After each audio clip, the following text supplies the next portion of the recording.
Hello everyone, I am Hardik Sheta from Saraswat international academy Vapi. आज हम standard 12 subject physics chapter number 2 electrostatic potential and capacitance में जो remaining examples हैं उनका सॉल्यूशन देखेंगे। तो स्टार्ट करते हैं एग्जांपल 2.8 से। क्वेश्चन है, a slab of material of dielectric constant capital K has the same area as the plates of a parallel plate capacitor but has a thickness 3 by 4 into D, where D is the separation of the plates. How is the capacitance changed when the slab is inserted between the plates? Okay, तो यहाँ पे क्या कहा गया है समझो कि एक कैपेसिटर है जिसकी दो प्लेट के बीच में डिस्टेंस है स्मॉल डी, बट हम कोई एक डाइलेक्ट्रिक स्लैब इंट्रोड्यूस करा रहे हैं बीच में जिसकी थिकनेस है 3/4D। और तब कैपेसिटेंस की वैल्यू कैसे वेरी होती है, कैसे चेंज होती है, वो हमें फाइंड करना है। तो सिंपल, सबसे पहले आप स्टार्ट करोगे कैपेसिटेंस विदाउट डाइलेक्ट्रिक मटेरियल। तो यहाँ पे लिखते हैं कैपेसिटेंस विदाउट डाइलेक्ट्रिक। आप डाइलेक्ट्रिक नहीं रखते तब कैपेसिटेंस की वैल्यू क्या होगी? ओके, उसको नाम दे देते हैं सी नॉट। तो सी नॉट इक्वल टू आपको पता है epsilon not a divide by D. ये हो गया आपका इक्वेशन 1। अब बात करते हैं कैपेसिटेंस विथ डाई इलेक्ट्रिक। पूरा मटेरियल हमने नहीं भर दिया है बट एक छोटा सा स्लैब रखा है, तो डाई इलेक्ट्रिक स्लैब। ओके, अब कैपेसिटेंस विथ डाइलेक्ट्रिक स्लैब के लिए हम एक डायग्राम बना लेते हैं। चलो कि ये कैपेसिटर की दो प्लेट है,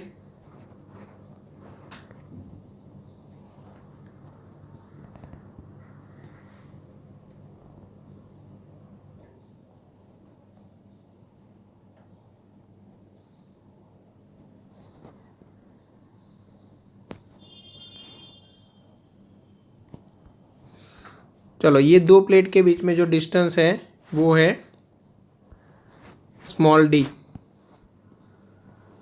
distance between this two plate is small d. Okay, अभी हमने एक डाइलेक्ट्रिक स्लैब रख दिया जिसकी थिकनेस, डाइलेक्ट्रिक स्लैब में यहाँ पे रख देता हूँ जिसका एरिया वो सेम है, एग्जैक्टली इक्वल टू कितना है, एरिया ऑफ प्लेट। बट आपको थिकनेस दी गई है, thickness T equal to 3D divide by 4। Thickness है 3D डिवाइड बाई 4। सपोज यहाँ पे पॉजिटिव चार्ज है और यहाँ पे नेगेटिव चार्ज है। क्लियर? अब इलेक्ट्रिक फील्ड क्या होगा समझो। इलेक्ट्रिक फील्ड है वो यहाँ पे फ्री स्पेस है, वहाँ पे आपको वैल्यू अलग नज़र आएगी। यहाँ पे भी फ्री स्पेस है, यहाँ पे भी आपको इलेक्ट्रिक फील्ड की वैल्यू अलग है। यहाँ पे between two plate electric field की वैल्यू चेंज हो जाएगी। तो यहाँ पे इलेक्ट्रिक फील्ड है ई नॉट, यहाँ पे भी है ई नॉट। यहाँ पे रिजल्टेंट इलेक्ट्रिक फील्ड बनेगा वो ई नॉट डिवाइड बाई के। मैंने रिजल्टेंट क्यों बोला है? क्योंकि जो आपको यहाँ पे पॉजिटिव नेगेटिव चार्ज दिख रहा है उसकी वजह से ये डायरेक्शन में इलेक्ट्रिक फील्ड होगा, प्लस यहाँ पे चार्ज जो इंड्यूस होने वाला है पॉजिटिव और इधर नेगेटिव, उसकी वजह से इलेक्ट्रिक फील्ड होगा लेफ्ट हैंड साइड। अब इन दोनों का आप सब्ट्रैक्शन करो और जो रिजल्टेंट मिले वो क्या है, ई नॉट डिवाइड बाई के। ओके, चलो यहाँ तक क्लियर होगा, यहाँ तक क्लियर है। अभी बात क्या करनी है सिर्फ कि यहाँ पे कैपेसिटेंस क्या होगा। तो यहाँ पे एक शॉर्टकट भी है, समझना। यहाँ पे हम एक शॉर्टकट यूज़ कर सकते हैं बट टेक्स्ट बुक में वो फॉर्मूला नहीं है, इसलिए बोर्ड एग्ज़ाम्स के लिए हम हमारी जो नॉर्मल मेथड है वही प्रीफर करने वाले हैं। सेकंड मेथड है वो मैं बाद में बताता हूँ, ठीक है। चलो यहाँ पे मुझे अगर वोल्टेज निकालने हैं तो potential difference between this two plate वो ले लेता हूँ मैं V1, between this two plate V2, और बिटवीन दिस टू ये मैं ले लेता हूँ V3। तो टोटल पोटेंशियल डिफरेंस है, अगर मैं V बोलूँ तो वो एडिशन होगा V1 plus V2 plus V3। आप एक तरह से बोल सकते हो यहाँ का कैपेसिटर यहाँ का और यहाँ का तीनों सीरीज में है, ठीक है। चलो तो मैं टोटल पोटेंशियल डिफरेंस की बात करूँ, टोटल पोटेंशियल डिफरेंस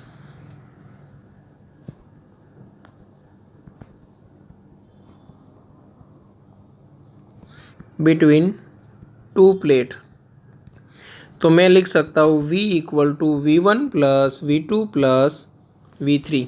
अब V इक्वल टू हमें फॉर्मूला पता है ED, ठीक है ना। तो ये डिस्टेंस हम मान के चलते हैं, समझो ये जो डिस्टेंस है वो हम मान के चलते हैं कि D1 है, ठीक है।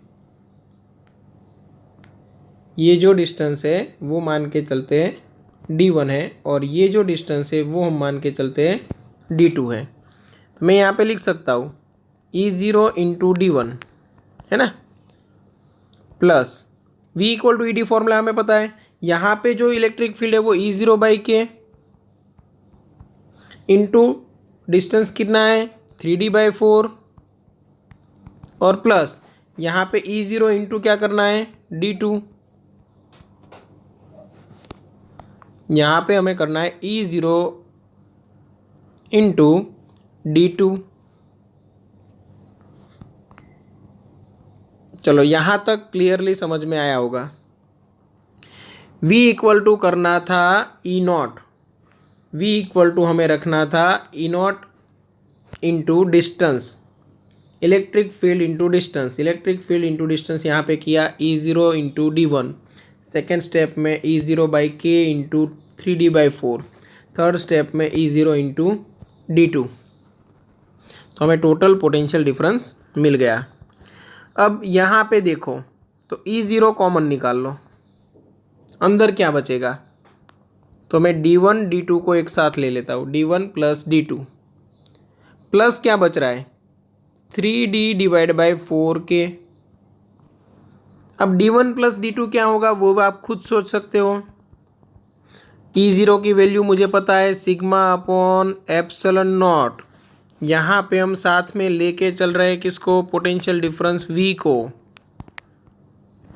Sigma upon epsilon not. चलो D1 प्लस D2 हमें इन दोनों का सॉल्यूशन करना है, क्या आएगा।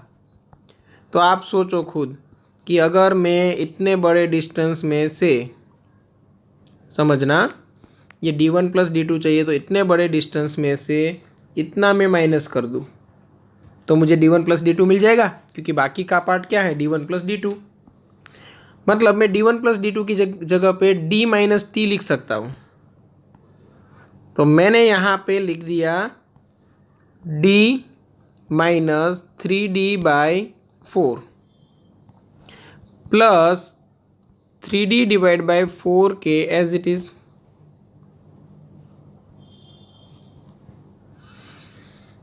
अभी सोचो V इक्वल टू सिग्मा की जगह पे मैं Q/A लिखूँ तो यहाँ पे एप्सिलॉन नॉट A रहा।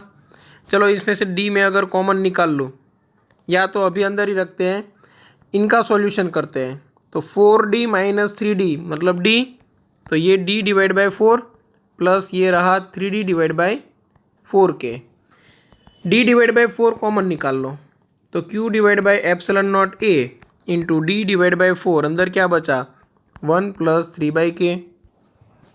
क्लियर है ना। अभी समझो मुझे चाहिए न्यू कैपेसिटेंस, न्यू कैपेसिटेंस के लिए मुझे करना है Q/V। तो अभी मैं यहाँ पे एज इट इज़ रखता हूँ Q into epsilon naught A into D/4, और ये अंदर हो गया K प्लस 3/K, और ये है V। मुझे चाहिए Q/V, तो ये V यहाँ पे नीचे आ रहा है, तो ये सारी टर्म्स इधर ऊपर जाएगी। तो Q/V मुझे मिलेगा 4k epsilon not a divide by 4k epsilon not a divide by यहाँ पे आएगा k प्लस 3 इंटू डी। इन दोनों का मल्टीप्लिकेशन है वो नीचे जाएगा उस तरफ। क्लियर है। अब ये epsilon not a divide by D को मैं क्या बोल सकता हूँ, सी नॉट, मतलब 4k C naught divide by K plus 3।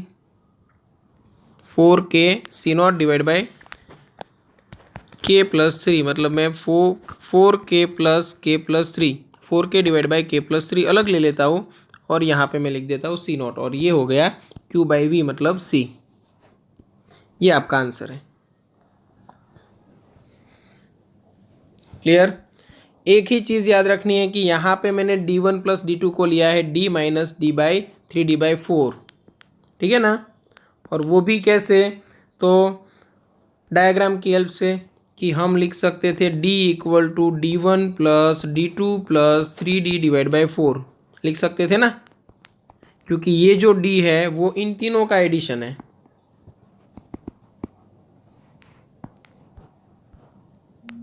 तो d plus d2 equal to मैं लिख सकता हूँ d minus 3d divide by 4। चलो ये फर्स्ट क्वेश्चन का सॉल्यूशन। सेकंड मेथड देख लेते हैं।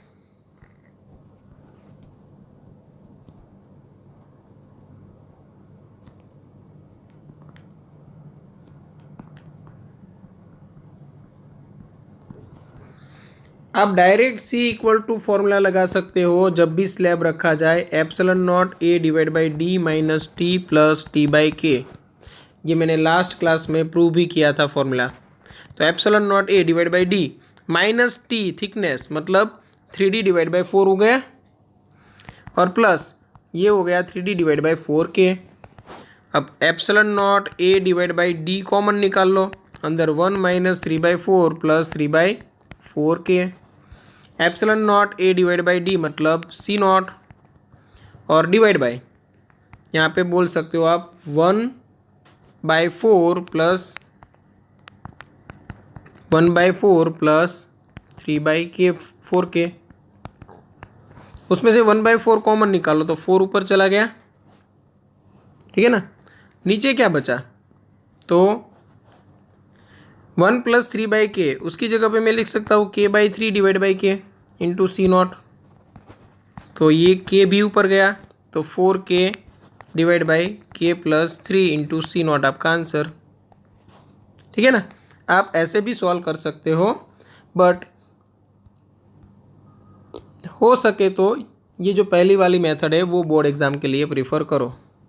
क्लियर। चलो अभी चलते हैं एग्जाम्पल 2.9 पे। एग्जाम्पल 2.9 स्टार्ट करते हैं। A network of 4 10 microfarad capacitors is connected to a 500 volt supply as shown in figure. Determine ए करके कहा गया है कि the equivalent capacitance of the network. सबसे पहले वही फाइंड कर लेते चलो, उसके बाद जो बाकी का सॉल्यूशन करना होगा उसका हम सॉल्यूशन करेंगे। तो यहाँ पे देखो,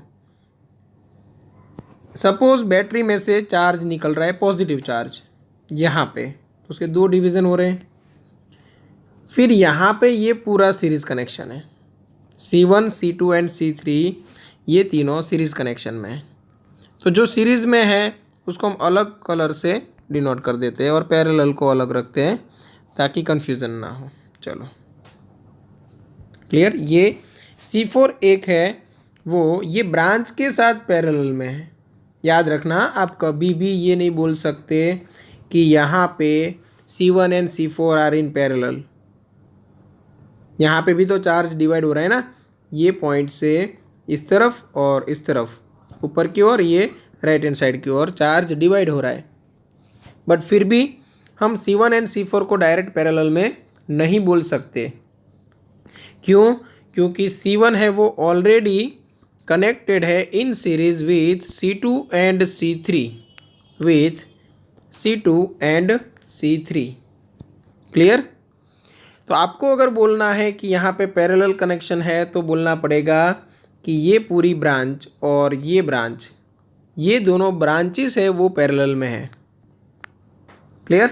ओके, अभी चार्ज डिस्ट्रीब्यूशन की बात करते हैं कि चार्ज कैसे डिस्ट्रीब्यूट होता है, अदरवाइज बहुत सारा कन्फ्यूज़न आपको रह सकता है। इसलिए देखो, हम मान लेते हैं कि ये जो बैटरी का नेगेटिव टर्मिनल है वहाँ से इलेक्ट्रॉन्स जा रहे हैं, तो इलेक्ट्रॉन्स जाके कहाँ पे बैठेंगे, एक C4 पे और एक C3 पे। देखो आपको दिख रहा होगा, एक C4 पे है और एक C3 पे, दो ही जगह पे इलेक्ट्रॉन्स डिवाइड हो रहे हैं।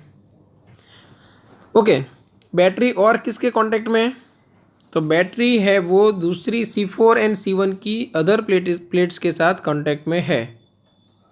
तो हम मान लेते हैं कि यहाँ से इलेक्ट्रॉन आके बैटरी में चले गए और ये प्लेट से इलेक्ट्रॉन आके बैटरी में चले गए, क्योंकि बैटरी का जो पॉजिटिव टर्मिनल है वो अट्रैक्ट करेगा। तो इसीलिए यहाँ पे पॉजिटिव चार्ज इंड्यूस होगा और यहाँ पे भी पॉजिटिव चार्ज आपको मिलने वाला है। अब समझो बाकी क्या रहा, तो बाकी आपके पास इतना है, यहाँ से इतना अपर पार्ट, ये है इलेक्ट्रिकली आइसोलेटेड सिस्टम। क्योंकि आपको देखने को मिलेगा कि ये ना तो बैटरी के साथ डायरेक्टली कांटेक्ट में है, ना ही कैपेसिटर की किसी और प्लेट के साथ, क्योंकि यहाँ पे इन बिटवीन टू प्लेट, यहाँ पे बिटवीन टू प्लेट आपको क्या मिल रहा है, इंसुलेटिंग मीडियम, मतलब वो कहीं पे भी कनेक्टेड नहीं है। यहाँ पे अगर आप कैलकुलेट करोगे तो टोटल चार्ज इनिशियली ज़ीरो था और फाइनली भी ज़ीरो रहेगा, बट हाँ चार्ज इंड्यूस ऐसे होगा कि आपको सेपरेट मिलेगा अलग अलग प्लेट पे। अब वो कैसे देखते हैं कि हम मान के चले कि यहाँ के जो इलेक्ट्रॉन्स है वो ये प्लेट के इलेक्ट्रॉन को रिपल करके इधर भेज रहे हैं, सेम वे यहाँ के जो इलेक्ट्रॉन्स है उसको ये पॉजिटिव प्लेट अट्रैक्ट करके इधर ला रही है। अब ध्यान से देखो, जहाँ से इलेक्ट्रॉन निकल रहे हैं वहाँ पे पॉजिटिव प्लेट बनेगी, जहाँ पे इलेक्ट्रॉन आ रहे हैं वहाँ पे नेगेटिव प्लेट बनेगी। मतलब यहाँ पे ये प्लेट पॉजिटिव बनेगी और ये प्लेट नेगेटिव बनेगी। सेम वे इलेक्ट्रॉन यहाँ पे आए तो ये प्लेट नेगेटिव बनी और ये प्लेट पॉजिटिव बनी। अब इसका मतलब आप क्या बोल सकते हो कि बैटरी में से जो चार्ज निकला है वो सिर्फ ये प्लेट पे आया है, ये प्लेट पे आया है, ये प्लेट पे आया है और ये प्लेट पे, जो बाकी की प्लेट से वहाँ पे चार्ज इंड्यूस हुआ है। क्लियर? ओके, ये चार्ज डिस्ट्रीब्यूशन की बात हो गई। सीरीज पैरेलल हमें पता है, तो सॉल्यूशन स्टार्ट करते हैं। हम बोल सकते हैं C1, C2 and C3 are in series with each other. तो सीरीज कनेक्शन के लिए हमारे पास फॉर्मूला है। सपोज मैं मान के चलूँ इन तीनों का जो इक्विवेलेंट कैपेसिटेंस है वो C डैश है, तो 1/C dash equal to 1/C1 plus 1/C2 plus 1/C3, तो 1/10 प्लस 1/10 प्लस 1/10 माइक्रोफेराडे में, तो ये हो गया 3/10। ये आपको मिला 1/C dash, hence C dash आपको मिलेगा 10/3 माइक्रोफेराडे। ये आपको याद रखना है फर्दर कैलकुलेशंस के लिए। ओके, अब ये जो C डैश मिला इसका मतलब क्या है कि हम ये 3 कैपेसिटर की जगह पे एक अकेला कैपेसिटर रख सकते हैं। ठीक है ना, तो उनकी 2 ही प्लेट होगी, एक ही कैपेसिटर रख रहे हैं मतलब 2 ही प्लेट, तो फिर चार्ज कौन सा दिखा है, तो यहाँ का चार्ज समझना, ये प्लेट का जो चार्ज है वो आप इधर दिखाओगे पॉजिटिव चार्ज, और ये प्लेट का जो चार्ज है वो आप इधर दिखाओगे नेगेटिव चार्ज। बाकी की प्लेट्स इलेक्ट्रिकली आइसोलेटेड थी, मतलब टोटल चार्ज इनिशियली ज़ीरो था और फाइनली भी ज़ीरो है। क्लियर? अब लास्ट में मैं इसी पॉइंट पे आऊँगा और आपको एक जो कन्फ्यूज़न हो सकता है वो मैं आपको बताऊँगा। ठीक है, चलो ये C डैश हो गया। अभी हमें पता है कि वो C डैश के साथ ये C4 किस में है, पैरेलल में, तो यहाँ पे बोल सकते हो C dash and C4 are in parallel connection. Okay, तो फिर फाइनल C इक्विवेलेंट हमें मिलेगा वो C डैश प्लस C4 मिलेगा। पैरेलल कनेक्शन का फॉर्मूला है C equivalent equal to C1 plus C2 plus C3 जितने भी है। तो यहाँ पे आया 10/3 प्लस ये 10 कर लो, तो ये हो गया 40/3 माइक्रो फैराडे।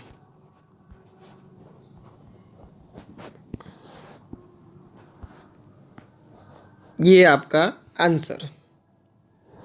क्लियर। अब 40/3 आप कैलकुलेट करके रखो तो भी चलेगा, 13.3333 आपको मिलेगा। यह हमारा फर्स्ट कैलकुलेशन फिनिश हुआ। अभी सेकंड देखते हैं। The charge on each capacitor, हर एक कैपेसिटर के ऊपर हमें चार्ज फाइंड करना है। अब समझो कि पोटेंशियल जो आपको मिल रहा है 500 वोल्ट, वो यहाँ पे 2 पॉइंट के बीच में है पोटेंशियल डिफरेंस। मतलब ये कैपेसिटर को अकेले को 500 वोल्ट मिल रहा है, इन तीनों को कंबाइन करो तब 500 वोल्ट मिल रहा है। क्लियर। सीरीज में चार्ज सेम रहता है, मतलब C1 C2 C3 पे चार्ज सेम रहेगा। तो आपको लिखना है charge on C1 C2 and C3 is same. Okay, हर एक कैपेसिटर के ऊपर चार्ज सेम है। से Q, सपोज हम उसको बोल रहे हैं Q, तो Q इक्वल टू आपको क्या मिलना चाहिए, C डैश इंटू V, क्योंकि तीनों का इक्विवेलेंट क्या मिला था, C डैश, और उसी की जगह पे हमने क्या रखा था, एक ही कैपेसिटर, और उसको बैटरी से डायरेक्ट यहाँ पे पॉजिटिव यहाँ पे नेगेटिव चार्ज मिल रहा था। ओके, तो यहाँ पे C dash into V, C dash कितना है 10/3 मिला था हमें, और V कितना है 500, बट ये माइक्रो फेराडे में था। 10/3 था, वो माइक्रो फेराडे में था, इसलिए यहाँ पे क्या करना पड़ेगा 10⁻⁻⁶ और यहाँ पे 500। तो ये आपको मिलने वाला है 1.7 इंटू 10⁻⁻3 कूलम। क्लियर। उसके बाद आप क्या फाइंड करोगे, चार्ज ऑन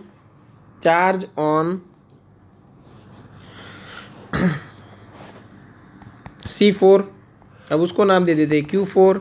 तो C4 इंटू V, पोटेंशियल तो सबको सेम मिल रहे हैं क्योंकि पैरेलल में है।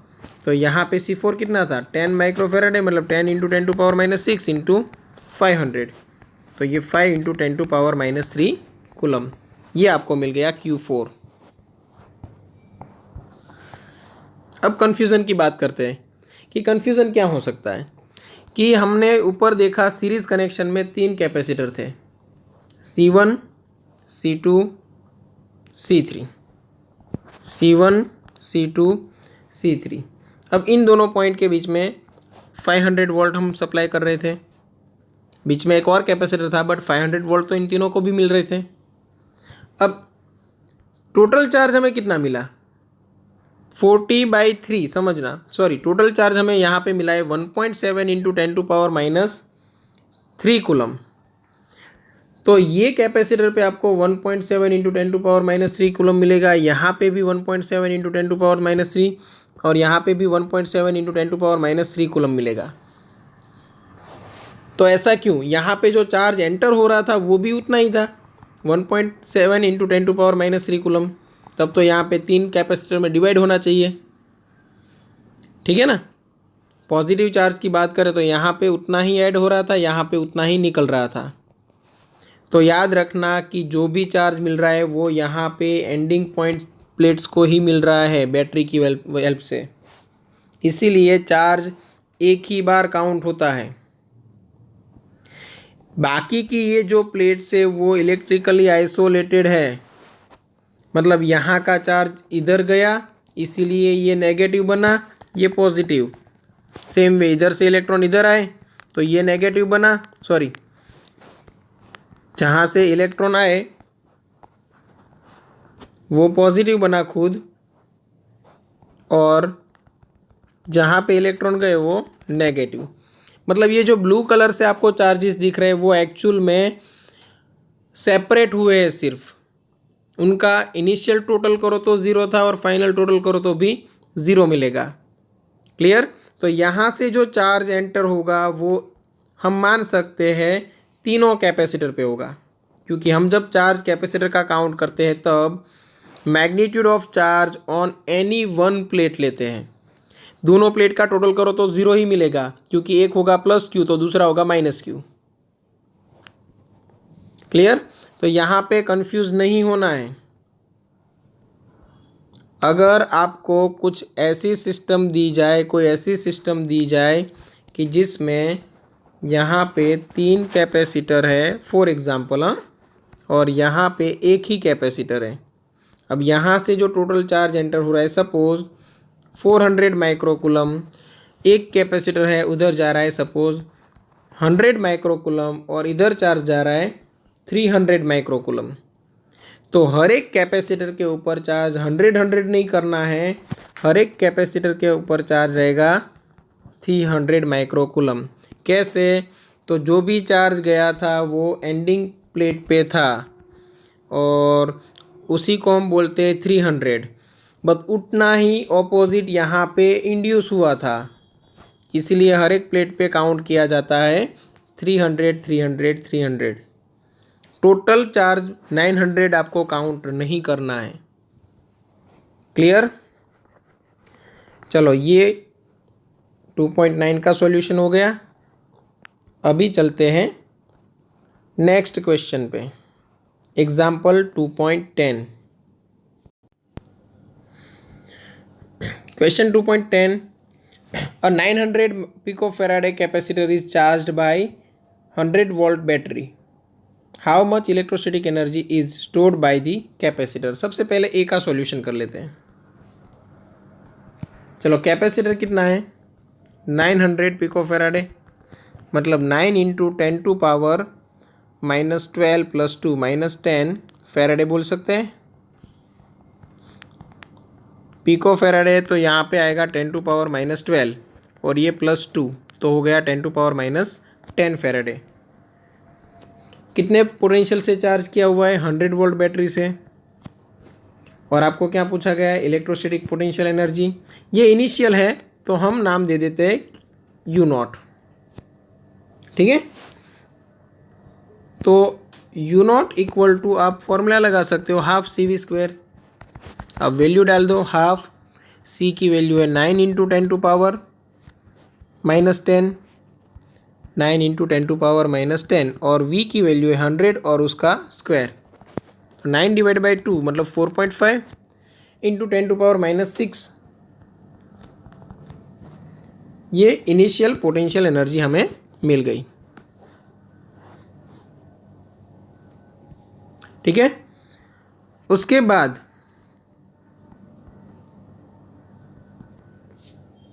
बी का सॉल्यूशन देखते हैं। अब बी में क्या पूछा हुआ है कि the capacitor is disconnected from the battery and connected to another 900 picofarad capacitor. What is the electrostatic energy stored by this system. अब यहाँ पे देखो जो कॉमन पोटेंशियल है वो चेंज हो जाएगा, तो हम बेटर है कि ये फॉर्मूला से सॉल्व ना करें। इससे अच्छा रहेगा Q² डिवाइड बाई 2C से सॉल्व करो, क्योंकि यहाँ पे 2C कांस्टेंट है और ये Q² है वो आपको चार्ज है वो हाफ मिल जाएगा। तो हम ले लेते हैं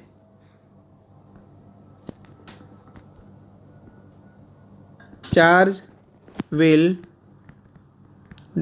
बी डिवाइडेड इक्वली। ओके, दोनों प्लेट के ऊपर चार्ज इक्वली डिवाइड होने वाले हैं।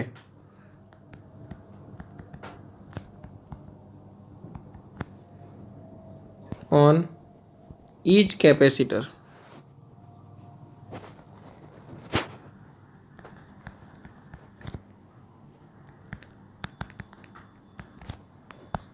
On each capacitor.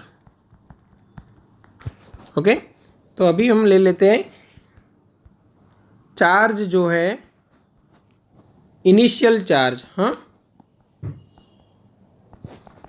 Total charge on first capacitor कितना था?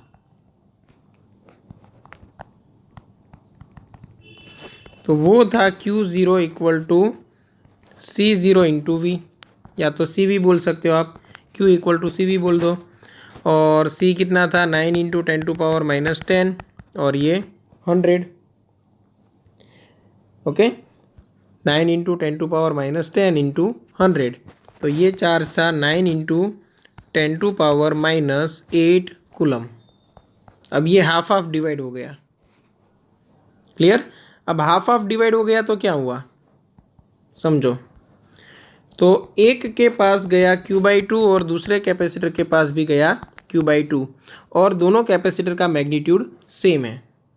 दोनों कैपेसिटर का मैग्नीट्यूड सेम है, ठीक है ना। तो ये करने की ज़रूरत नहीं पड़ेगी आपको, कैलकुलेट करने की यहाँ पे ज़रूरत नहीं पड़ेगी। देखो यहाँ पे हम बोल सकते हैं कि Q कितना है, तो वो C इंटू वी है। Q कितना है? C into we.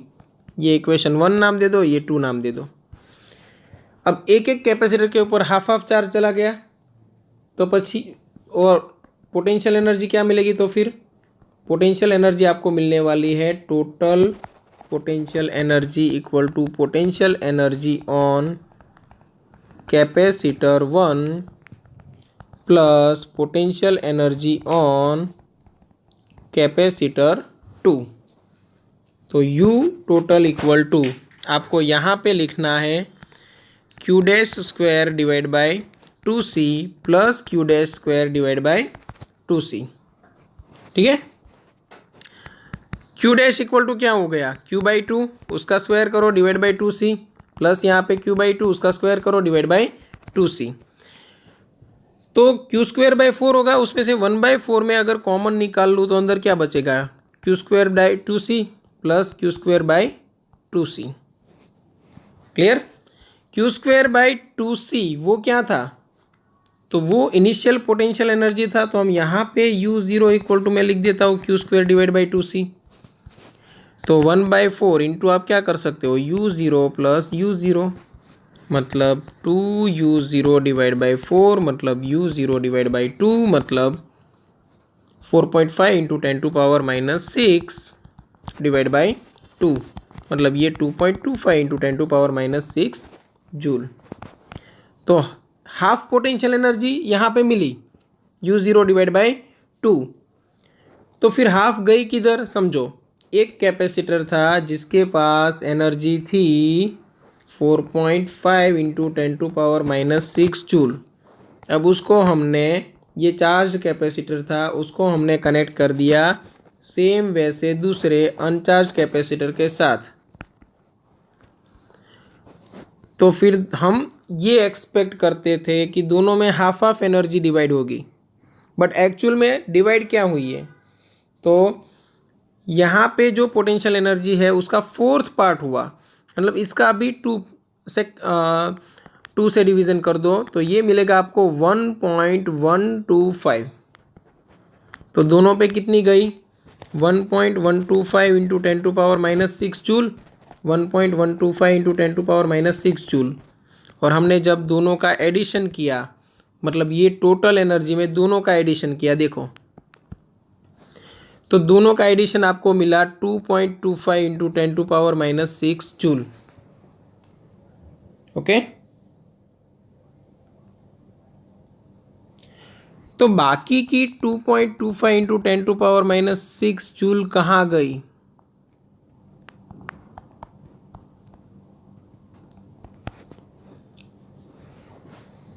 अगर ये क्वेश्चन आए तो फिर आपको लिखना पड़ेगा there is a transient period between before the system settles to the situation B, मतलब जो सेकंड सिचुएशन है वो ड्यूरिंग दिस पीरियड। ओके, जो करंट फ्लो हो रहा है उसकी वजह से एनर्जी है वो हीट एंड इलेक्ट्रोमैग्नेटिक रेडिएशन के फॉर्म में लॉस्ट होती है। क्लियर? मतलब यहाँ से जब यहाँ पर आएगा करंट तो ये जो करंट फ्लो हुआ उसकी वजह से क्या जनरेट हो गई? हीट। और अगर लार्ज अमाउंट ऑफ चार्ज एक साथ यहाँ से डिस्चार्ज होकर इधर आया तो इलेक्ट्रोमैग्नेटिक वेव जनरेट होगा। मतलब हीट प्लस इलेक्ट्रोमैग्नेटिक रेडिएशन के फॉर्म में यहाँ पे एनर्जी है वो लॉस्ट हो रही है। तो कोई भी कैपेसिटर है, समझो कोई भी कैपेसिटर है, उसको U0 एनर्जी से चार्ज करो, सेम वैसा कैपेसिटर आप उसके साथ कनेक्ट करो। मतलब दो कैपेसिटर की सिस्टम लाओ, एक चार्ज एक अनचार्ज, तो जो टोटल एनर्जी है वो U0 डिवाइड बाई 2 रहेगी, हाफ एनर्जी लॉस्ट हो जाएगी। एनर्जी ऑन ईच कैपेसिटर आपको U0 divide by 4 U0 divide by 4 मिलने वाली है, इसीलिए टोटल बन रही है U0 डिवाइड बाई 2 और बाकी की जो हाफ है वो वेस्ट हो रही है। क्लियर? चलो ये 3 क्वेश्चन का हमने सॉल्यूशन यहाँ पे देख लिया। एक एग्जाम्पल हमारा बाकी रहा है, वो कौन सा है? ये वाला एग्जाम्पल 2.7। तो ये एग्जाम्पल है, उसका जो सॉल्यूशन है वो हमने थियोरी में कर लिया है ऑलरेडी। ठीक है, जैसे कि यहाँ पे कहा गया है कि comb run rub through one's dry hair. Okay, यहाँ पे ड्राई हेयर आएगा। Attract small bits of paper why, तो यहाँ पे आप बोल सकते हो इलेक्ट्रिक फील्ड जनरेट होगा, और इलेक्ट्रिक फील्ड जनरेट होगा, चार्ज इंड्यूस होगा तो इलेक्ट्रिक फील्ड जनरेट होगा, और इलेक्ट्रिक फील्ड की वजह से वो अट्रैक्ट करता है। सेकंड क्वेश्चन था ordinary rubber is an insulator but special rubber tyre of aircraft are made slightly conducting, why is this necessary. तो एयरक्राफ्ट के लिए जो टायर्स होते हैं उसमें फ्रिक्शन ज़्यादा होता है, फ्रिक्शन की वजह से चार्ज इंड्यूस हो सकता है और उसकी वजह से हीट जनरेट होगी और हीट की वजह से आग लग सकती है। तो उससे बचने के लिए उसको हम कंडक्टिंग बनाते हैं ताकि एक्सेस चार्ज है वो ग्राउंड में चला जाए। सेम वे यहाँ पे vehicles carrying inflammable materials usually have metallic rods touching the ground during motion, तो वो भी सेम कि एक्सेस चार्ज है वो हम ग्राउंड में लेके जाना चाहते हैं इसीलिए। और एक डी है, a bird perches on a bare high power line, high power line के ऊपर वो बैठता है and nothing happens to the bird but a man standing on the ground touches the same line and gets a fatal shock, why. तो जब एक ही line पे bird बैठता था तो वहाँ पे कोई पोटेंशियल डिफरेंस नहीं जनरेट होता था, मतलब पोटेंशियल डिफरेंस क्या था? ज़ीरो, इसीलिए चार्ज फ्लो नहीं हो रहा था। बट जब उसी वायर को कोई अगर इंसान टच कर ले और जो ग्राउंड पे है, तो यहाँ पे ऐसे टच कर लिया तो ये वायर और ग्राउंड के बीच में कोई ना कोई पोटेंशियल डिफरेंस जनरेट होगा, और वो पोटेंशियल डिफरेंस की वजह से जो इलेक्ट्रिसिटी है, इलेक्ट्रिक चार्ज, वो ग्राउंड में जाने की ट्राई करेगा, तो वो उसी इंसान के बॉडी के थ्रू जाएगा और इसीलिए शॉक लगता है। क्लियर? तो ये लॉजिकल क्वेश्चंस थे जिसका सॉल्यूशन आप हमने यहाँ पे डिस्कस कर लिया और आप टेक्स्ट बुक में देख सकते हो। ठीक है, थैंक यू।